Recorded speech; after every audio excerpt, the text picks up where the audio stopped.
جو بھی تیل یوز کریں گے نا وہ اس کی کمپوزیشن بجائے فائدے کے وہ نقصان میں جائے گی. تو اس کے مطلب اب یہ ہے کہ اس کا متبادل کیا ہے، چونکہ زیتون کا تیل نہ صرف مہنگا ہے بلکہ ہر جگہ اس کی ہے بھی نہیں، اویلیبل بھی نہیں ہے. خوش قسمتی سے اب پاکستان میں کلر کہار اور کچھ علاقوں میں اس کی کاشت کافی شدت سے ہو رہی ہے، اور امید ہے کہ اب یہ سستا ہو جائے گا. تو عام گھر میں کھانے پینے کے لیے آپ کوئی بھی ویجیٹیبل آئل استعمال کر سکتے ہیں. بناسپتی گھی بالکل استعمال نہیں کرنا، اور اس پہ ہم نے فوڈ ہیلتھ اتھارٹی کے تعاون سے اس پہ پابندی لگائی، کیونکہ وہ نہایت نقصان دہ چیز تھی. اور اس کے علاوہ دیکھیں جو موٹی موٹی چیز ہے کہ ڈبوں میں جو بھی چیزیں بند بازار میں ملتی ہیں وہ کسی نہ کسی حد تک نقصان دہ ہے، چاہے وہ تیل ہے، چاہے وہ شربت ہے، چاہے وہ بوتل ہے. تو جو بھی چیز آپ کو تازہ مل سکتی ہے وہ بہتر ہے. تو اب اگر مکھن یا گھی کا کہا جائے تو وہ بہت کم مقدار میں شاید اتنا نقصان دہ نہ ہو، بجائے اس کے کہ آپ اگر اس کا مقابلہ کریں خدا نخواستہ کسی مضر صحت آئل کے ساتھ، کیونکہ کئی ہمیں رپورٹس ملی کہ جو جس چیز سے گھی بناتے ہیں وہ انڈسٹریل آئل ہے، اور وہ فوڈ گریڈ کوالٹی کا آئل نہیں ہے جو امپورٹ ہوتا ہے پام آئل. تو اس لیے یہ ایک مطلب مشکل سا ایک ہے. کوشش کریں کم سے کم تیل یا گھی یا مکھن جو بھی استعمال کر رہے ہیں بہت کم ڈالیں، اور چیزوں کو تلیں نہ. اگر آپ پرانے آج سے 50-60 سال پہلے چلے جائیں، ہم تو اس چونکہ زمانے میں گزرے ہوئے ہیں، تو وہ بہت معمولی سا ڈال کے اور ہانڈی میں سلو کوکنگ کرتے تھے، جو کہ سب سے اچھا اور یعنی کہ قوت بخش طریقہ ہے پکانے کا. بدقسمتی سے وہ پریشر کوکر کے آنے سے اور تلنے سے وہ طریقہ پکنے کا ختم ہو گیا، اور خواتین بھی شاید اتنا ٹائم نہیں دے رہی اس کو، کیونکہ وہ سلو کوکنگ کا پروسیس تھا.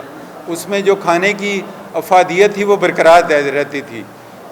تو اس لیے یہ مطلب اس کا مختصر سا حل ہے، لیکن میرے ساتھی جو ہے شاید اور روشنی ڈال سکیں، کیونکہ یہ بڑا اہم ٹاپک ہے اور ہر ایک کو افیکٹ کرتا ہے. جی بالکل آپ نے درست فرمایا. اس میں ایک چیز آپ ضرور نوٹ کیجیے گا، یہ جو بینیفٹ ہے وہ بینیفٹ اتنا زیادہ نہیں ہے کہ ہم سمجھیں کہ زیتون کا تیل ہے تو جتنا مرضی کھا لیں. سو اگر آپ اس کی تعداد 20 سے 25% زیادہ کر دیں گے تو وہ اتنا ہی ہارمفل ہو جائے گا. سو دیکھنے والی بات یہ ہے کہ آپ کی فزیکل ایکٹیویٹی سارے دن میں کتنی ہے، اور آپ کی دن میں آپ کی کیلریز کی ریکوائرمنٹ کتنی ہے، کتنے حرارے چاہیے آپ کو. اگر آپ کو 1600 یا 1800 کیلری جسے ہم کہتے ہیں اس قسم کی ڈائٹ چاہیے، تو اس میں سے آپ نے 3 پورشن کرنے ہیں. کتنا آپ فیٹ لے سکتے ہیں، کتنا کاربوہائیڈریٹ لے سکتے ہیں، ٹھیک ہے جی، اور کتنا پروٹین لے سکتے ہیں. جو حصہ فیٹ کا آتا ہے اس میں سے انسیچوریٹڈ فیٹ جیسے کہ ندیم صاحب نے بتایا وہ پریفریبل ہے، جیسے زیتون کا تیل ہے. لیکن جو ان کا بینیفٹ ہے وہ مارجنل ہے. اس کے مقصد یہ نہیں ہے کہ آپ جتنا چاہیں اتنا لے لیں. تو آپ نے اعتدال رکھنا ہے اور اپنی ضرورت کے حساب سے خوراک لینی ہے.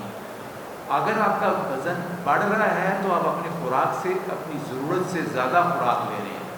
اگر آپ نے وزن کم کرنا ہے تو آپ کا وزن جو آپ خوراک کھائیں وہ اتنی کم کریں جس سے کہ آپ کا وزن کم ہونا شروع ہو جائے. تو یہ بیسک کانسیپٹ کہ آپ کی جسم کو حراروں کی یا کیلریز کی کتنی ضرورت ہے ان میں سے، اور یہ چیزیں ساری موجود ہیں، نیٹ پہ موجود ہیں، آپ کو کوئی نیوٹریشنسٹ کے پاس جانا نہیں پڑتا. آپ دیکھیں اور اپنے لیے جو بیسٹ آف ڈائٹ ہے، جو چیز اویلیبل ہے اس کی چوائس کریں.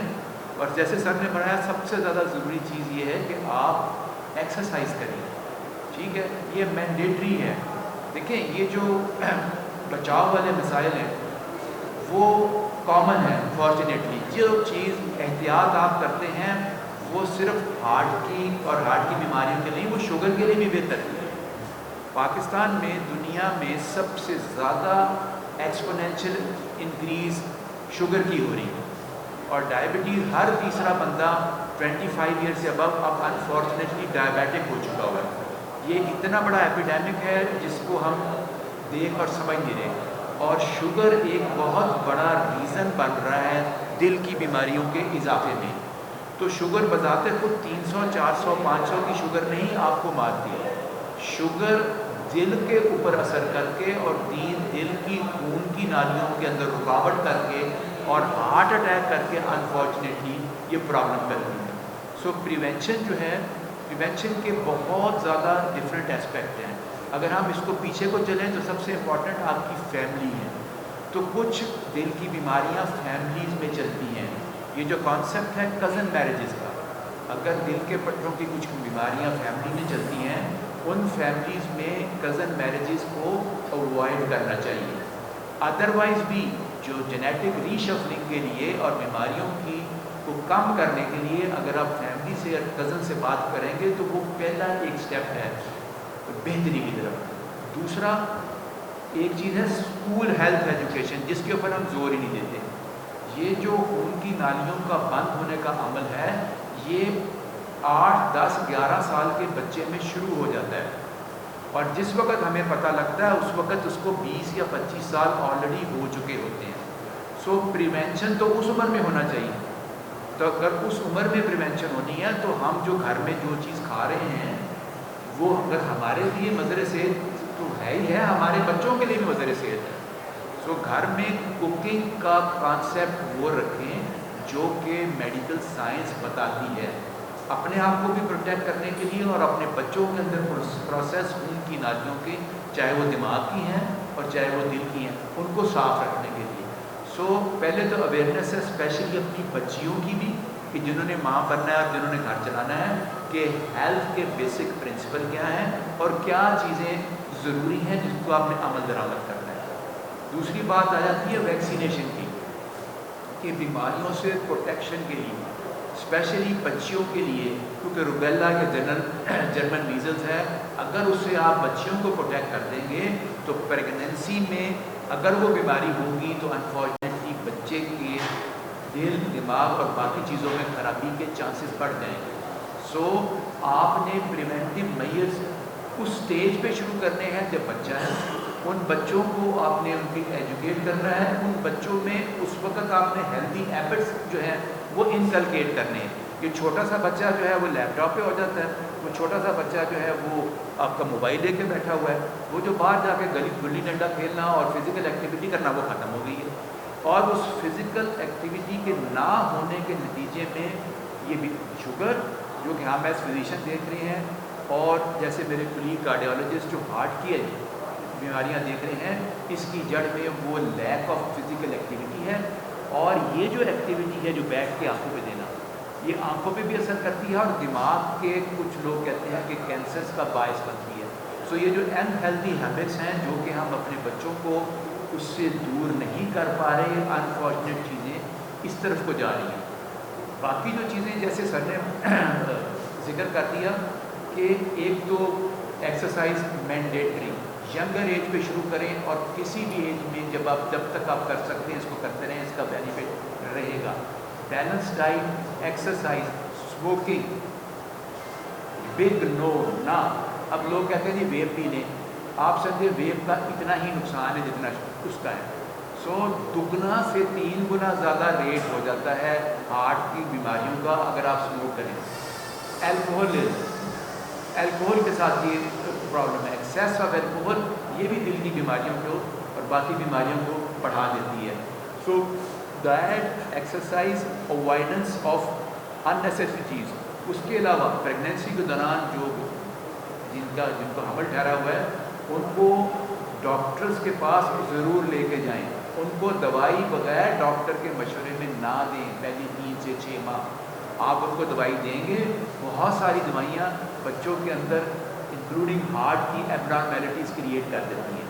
اب ماشاءاللہ ڈاکٹرز حضرات بہت سارے ہیں. یہ جو گھر بیٹھ کے دوائی لینا اور اینٹی بائیوٹک لینا، یہ کانسیپٹ جو ہے اس کو چھوڑ دینا چاہیے. یہ نقصان دہ کانسیپٹ ہے. سو اس کے ساتھ جو بہت ضروری بات کی ہے mind body and civil. Body صرف ایک طرف ہے، باڈی کا علاج کارڈیالوجسٹ اور فزیشین کر رہے ہیں. مائنڈ اور سول، اسپریچول، ہمارے پاس اسپریچول سب سے بڑا سپورٹ کیا ہے؟ وہ تو یوگا کرتے ہیں، یہ کرتے ہیں. ہمارے پاس تو ہمارا دین ہے، اسلام. اس سے بڑی اور اس سے بہتر میڈیٹیشن کیا ہو سکتی ہے؟ وہ ماڈریشن کا حدیث ہے کہ بھوک رکھ کے کھائیں. سو ہم جیسے حدیث صاحب نے فرمایا کہ یہ وہ بیسک چیزیں ہیں، یہ سمپل چیزیں ہیں. اور پرابلم پتہ کیا ہے، ہم بہت غریب ملک ہیں، ہم سٹینٹنگ کا اور بائی پاس کا خرچہ نہیں برداشت کر سکتے. میں اور آپ تو شاید لکی ہیں کہ ہم لوگ 2-4 لوگوں کو جانتے ہیں اور ہم اپنا علاج کرا سکتے ہیں. What about 80% of the population? ان کے پاس کیا فیسلٹی ہے؟ تو ہمارے لیے سب سے ضرور ہمارا سب سے بڑا اسٹریس پریونشن پہ ہونا چاہیے، شوگر بھی اور ہارٹ کی ڈیزیز. تو ہمارا بچاؤ پریونشن میں ہے. ہمارے پاس پیسے علاج کے نہیں ہیں، اور آپ اسٹینٹ بھی کروا دیں گے تو آپ کی ہیلتھ وہ والی نہیں ہوگی، آپ امپیئر ہو جائیں گے، آپ اس طرح پرفارم نہیں کر پائیں گے. وہ اسٹیج آ جاتی ہے، وہ نقصان انفارچونیٹ ہو چکا ہوتا ہے، ساری عمر دوائیوں کا خرچہ. اور اب ینگ ایج میں اٹ از کلنگ پیپل. جو بریڈ ارنر ہے، جو گھر کے لیے جو لے کے آتا ہے اسباب اور بچوں کے لیے اور بچوں کی پڑھائی کے لیے اور گھر کے کھانے پینے کا بندوبست کرتا ہے، اس کو اٹیک یہ کرتا ہے. سو یہ وہی بات پریونشن اور بیسک اصول نیند. اور ہم کیا کرتے ہیں، نیند کے لیے ڈاکٹر کے پاس جاتے ہیں، جی ہمیں جی کوئی چیز بتا دیں، دوائی دے دیں نیند کی. نیند کی دوائی حل نہیں ہے نیند نہ آنے کا. فزیکل ایکٹیویٹی کریں، ٹھیک ہے، تھک جائیں اور ذہنی طور پہ سکون کا بندوبست.